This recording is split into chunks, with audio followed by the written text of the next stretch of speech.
Hello guys, welcome back to sitting vlogs. ఏంటి సేమియా packet and పాలు అని చూస్తున్నారా? ఈరోజు అయితే స్వయంగా నేనే పాయసం అయితే చేస్తున్నా, అంటే సేమియా పాయసం. చెప్పాలంటే గాయస్, ఈరోజు మమ్మే వండాలి పాయసం, అయితే మమ్మే చేయాలి సేమియా పాయసం. కాకపోతే కొంచెం పని కావట్లేదు, కొంచెం లేట్ అవుతుంది, టైం అయిపోతుంది అనేసి నన్ను చేయమన్నది మమ్మీ. అట్లాగే మనం అయితే ఇంకా మంచిగానే చేస్తాం అనుకోండి, మమ్మ అంతా కాకుండా ఎంతో అంత మంచిగా అయితే చేస్తాం. అయితే ఇక నేనైతే ముందుగా అయితే గిన్నెకి పసుపు అయితే పెట్టుకుంటున్నా. పసుపు పెట్టుకొని మనం బొట్లు అయితే పెట్టుకుంటాం అన్నమాట ఎప్పుడైనా పాయసం చేసేటప్పుడు. చెప్పాలంటే గాయస్, ఈరోజు బెల్లం పాయసం చేయాలి, కానీ మమ్మీ గారికి టైం లేక కొంచెం టైం కూడా మళ్ళీ టైం ఎక్కువ అయిపోతుంది అనేసి కరెక్ట్ టైంకి పూజకి అందేటట్టుగా ఏదన్నా ఒకటి చేయి మమ్మీ అన్నది నన్ను.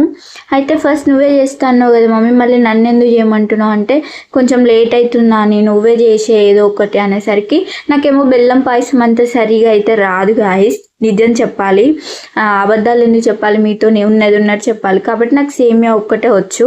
సేమియా అండ్ రవ్వతో చేస్తారు చూడండి, దాన్ని ఏమంటారు కూడా తెలియదు, అది చేస్తాం. మళ్ళీ ఈ రెండు అయితే చేస్తారు గాయస్. ఇంక మమ్మీ అయితే నీకు వచ్చింది చేసే మమ్మీ, కానీ పాయసం అయితే ఏదో ఒకటి చేసేయి స్వీట్ అయితే అన్నది. ఇంకా నేనైతే ఇంట్లో అయితే పాలు సేమియా ఉన్నాయి, ఇంకా నేనైతే సేమియా పాయసం చేద్దామని అయితే ప్రిపేర్ అయినా గాయస్. ఇక చూడురి, ఇక పాలైతే పోసుకున్నా, అల్లనే ఏమంటారు బాదం పప్పు, జీడిపప్పు, ఇంకా ఇంట్లో పిస్తా ఉండే పిస్తా, అలాగే ఇలాచీలు, కొంచెం కొబ్బరి మొత్తం కూడా వేసేసిన అనమాట.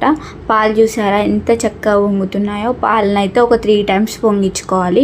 పొంగించుకున్నాక అట్లనే మనం వేపుకున్నాం కదా గాయస్, మనం సేమియాని అయితే లో ఫ్లేమ్లో పెట్టుకొని కొంచెం గీ ఉంటే గీ, ఇంకేమైనా నెయ్యి కానీ ఏదైనా వేసుకొని మంచిగా వేపుకోవాలన్నమాట. వేపుకున్న తర్వాత పాలల్లో వేసుకుంటే మన వీడి సేమియా అయితే రెడీ అయిపోతుంది, సేమియా పాయసం.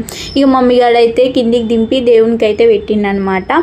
ఈరోజు మమ్మీ గారికి అస్సలు పని కాలేదు, నేను కూడా హెల్ప్ చేసిన, ఆయన కానీ కొంచెం లేటే అయ్యింది. ఇంకా దేవుడికి అయితే కరెక్ట్ టైంలో అయితే పెట్టేసినాము. ఎందుకో తెలియదు ఫ్రెండ్స్, ఈరోజు అయితే ఫుల్ హ్యాపీ, ఎందుకంటే స్వయంగా నా చేతులతోటి అమ్మవారికి పాయసం పెట్టాను కదా, చాలా హ్యాపీగా ఉంది. ఎప్పుడు మమ్మీగాడు ఉండాలనుకుంటాడు, కానీ దేవుడు నాతోటే వండిపించుకుంటాడు అనమాట. దట్ ఈజ్ మిరాకిల్ అనమాట. ఇంక ఈరోజు అయితే ఇంకా పాయసం అయితే టేస్ట్ చేసేద్దాం. నేను చేసిన పాయసం నేనే తింటున్నా గాయస్. వావ్, అస్సలు అలా నోట్లో పెట్టుకుంటే చాలు గాయస్, ఇలా కరిగిపోతుంది.